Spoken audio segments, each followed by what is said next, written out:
수필 읽어주는 남자 자한영 이종수입니다.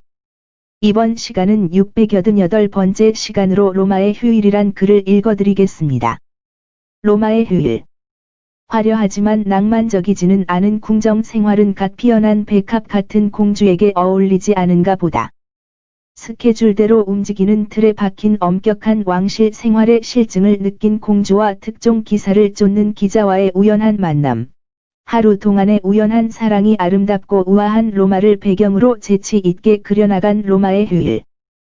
코믹하게 그려지지만 결코 유치하다는 생각은 들지 않는다. 후덥지근한 날씨로 짜증나는 오후에 많은 웃음과 감동으로 내 가슴을 물들였다.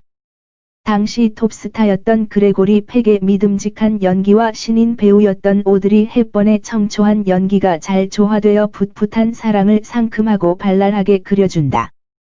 거장 윌리엄 와일러 감독이 픽업한 오드리 헵번은 이 영화로 일약 세계적인 스타가 됐는데 그 해 아카데미 여우주연상까지 수상했다. 오드리 헵번은 영화 속의 슈트커트로 헵번 스타일을 유행시키기도 했다. 다시 이 작품이 만들어진다 해도 이 두 주인공을, 특히 오드리 헵번의 이미지를 뛰어넘기는 어려울 것이다. 내 마음속에는 그레고리 팩과 오드리 헵번 외에는 생각할 수 없으니까 말이다. 유럽의 여러 나라를 친선 순방 중인 어느 왕국의 공주엔 오드리 헵번, 이 로마에 체류한다.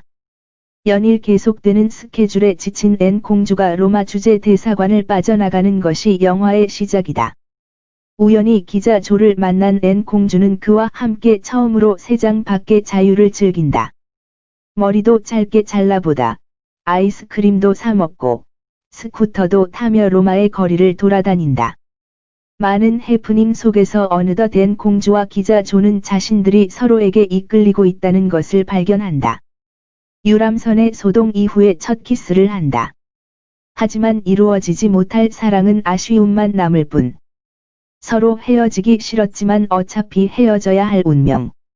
조는 앤 공주를 대사관까지 바래다 준다.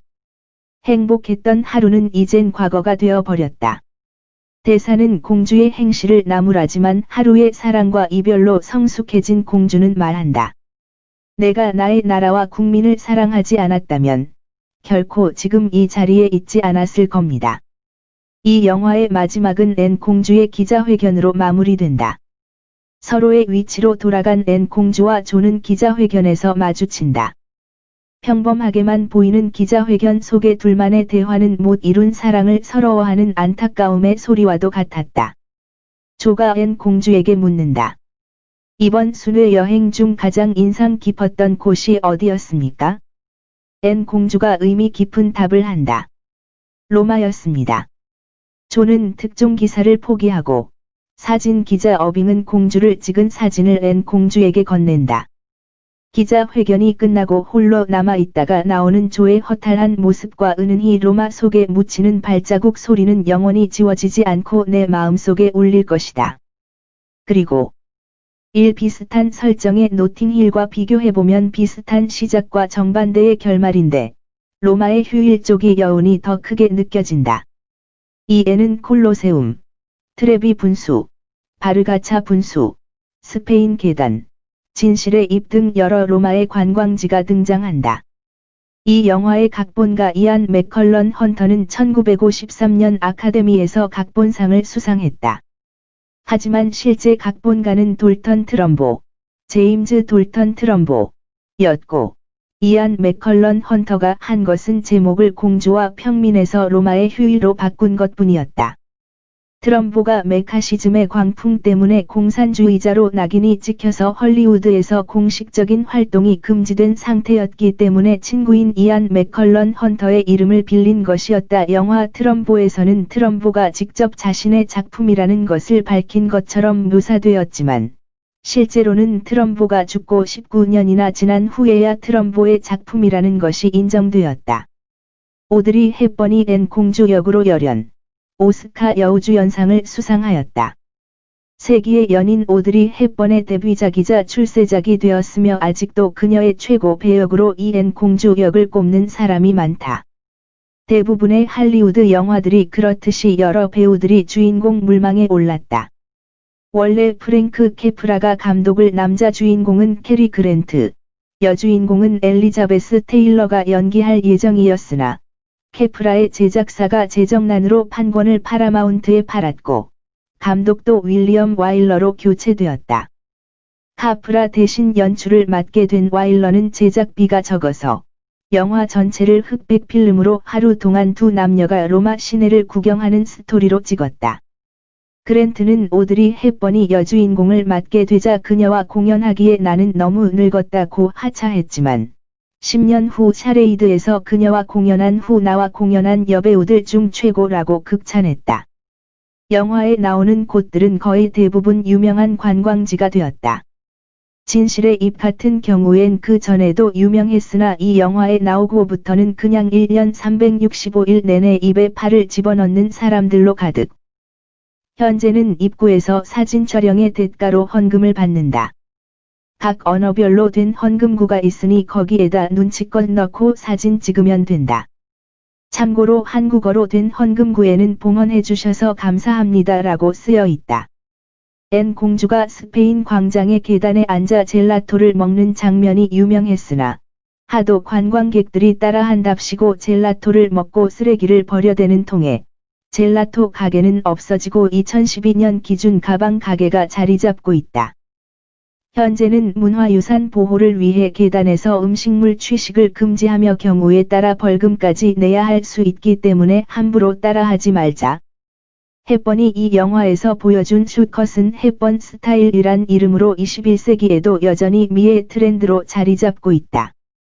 당시 영화의 포스터에 대한 에피소드 하나. 당시 포스터에는 신인인 오드리 헵번의 이름보다는 이미 명배우로 이름을 날리던 그레고리 팩의 이름이 크게 나왔었다. 그러자 팩은 헵번은 오스카 상이 확실할 정도로 잘 했는데 내 이름만 크게 올린 것은 적절하지 못하다며 수정할 것을 요청했고 두 사람의 이름이 같은 크기로 나왔다고 한다. 국내에선 여러 번 더빙 방영된 바 있는데 1974년 KBS 첫 방영 당시에는 이강식 / 고은정, 1988년 방영에는 유강진 / 장유진, 1997년 방영본에선 이강식 / 정미숙이 남녀 주인공 역을 맡았다. 2016년 10월에는 OBS에서 오드리 헵번 출연작 연속 방영의 일환으로 편성한 적이 있다. 서브컬처에서의 오마주. 영화 자체의 스토리가 로맨틱 코미디의 고전으로 하나의 클리셰가 되었다. 지금도 종종 나오는 이야기 구조인 공주나 아가씨 등 높으신 분들이 몰래 빠져나와 평범한 주인공과 데이트를 즐긴다는 소재의 오리지널이다. 이 이야기 구조는 21세기에도 여전히 카피되고 있다. 시간탐험대에서 샬랄라 공주가 돈테크만의 시간여행으로 로마에 가서 그곳의 기자와 하루 동안 데이트하는 에피소드가 나오는데 딱 봐도 이 영화의 패러디. 심지어 제목도 대놓고 로마의 휴일이다.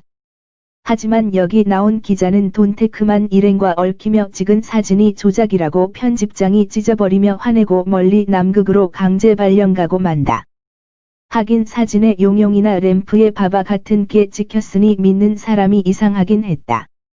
마지막에 남극에서 추위에 떠는 기자를 보여주며 끝났다. 웹소설 재벌강점기 미국 파트에서 어진이 디즈니를 인수하여 만든 애니메이션 영화 조선의 휴일로 패러디되었다. 여주인공 역은 박소담. 도입부는 비슷하지만 일제강점기에 조선과 일본을 토끼나라, 여우나라로 나왔고 털의 색으로 차별한다든가 매국노 토끼관이라든가 1921년 조선의 상황을 담았다. 몇 년 후에 나오는 기술들도 그러다 썼기 때문에 미국에서 말 그대로 대박이 터지며 사회적 인식을 바꿔가는 데 성공했다. 하지만 실상은 디즈니가 오히려 먹는 쪽이다. 타다쿠는 사랑을 하지 않는다가 오마주한 작품으로 추정되는데 사진과 관련된 남주인공. 로마의 휴일은 사진기자 타다쿠는 사진 찍는 걸 좋아하는 고등학생. 과 공주님인 여주인공. 오프닝 영상에서도 해당 작품을 오마주하고 있다는 것을 드러내고 있다. 니세코이의 논비리 공주 에피소드는 누가 봐도 이것의 오마주. 러브 앤 프로듀서의 5챕터에서 주인공과 허묵 교수가 이 영화를 보고 사랑에 대해 이야기한다. 그리고 허묵은 그럼 만일 우리가 함께하는 날이 온다면 당신은 나를 변화시킬 수 있는 자신이 있나요? 라 묻는다. 내가 아가씨 학교의 서민 샘플로 납치당한 사건에서는 한 에피소드를 아예 영화 재현으로 채웠다. 시오돔의 하쿠아를 여주 포지션에 놓고 메이드들이 반강제로 카구라자카 키미토를 끌어들여 재현하게 시킨다. 기동전사 건담 UC에선 도망쳐 나온 공주 미네바 자비가 이 영화의 포스터를 보고 오드리 번이라는 가면을 쓴다. 마침 헤어스타일도 햇번 스타일과 유사하다. 끝 좋으면 좋아요 구독 알림 설정 눌러주세요. 감사합니다.